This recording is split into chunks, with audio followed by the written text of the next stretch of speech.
Action across Russia's 9 time zones, ranging in scale and size from groups of only 100 people or so to major rallies like the one that took place here on Bolotная Square, attended by tens of thousands of people.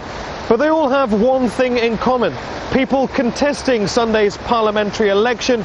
They want their leaders to listen to them. They came in their thousands, the white ribbon opposition. Most of these people had never even been to a protest before this week, but after an election demonstrators say was rigged in favor of Vladimir Putin's United Russia Party, things have changed. People realize that they don't exist for the authorities.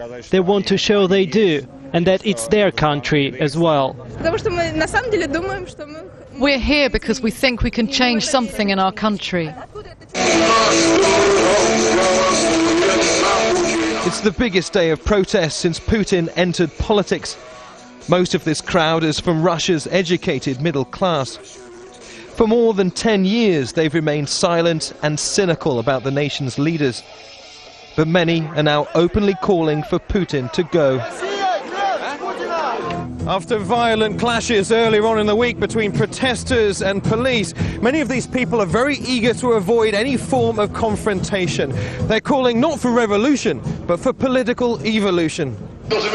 And smaller demonstrations took place all over the country. This was the scene in Vladivostok in Russia's far east, up to 1,000 people on the streets. And in St. Petersburg, Russia's second city, large crowds gathered wearing white ribbons. But several protesters who started chanting on the street were quickly arrested. A similar story also in the city of Khabarovsk. Faced with so many people, the authorities have little choice but to allow a day of protest.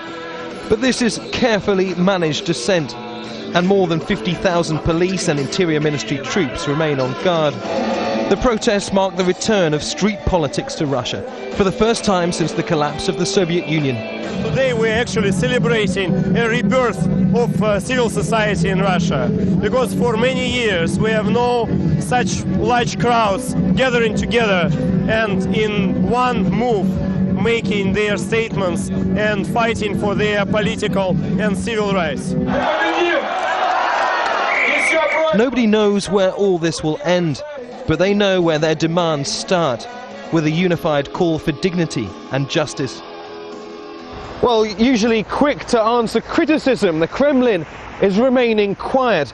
Vladimir Putin's official spokesman said there is no official response from the authorities regarding the rallies. It seems that the Kremlin is remaining quiet, while the protest movement has found its voice.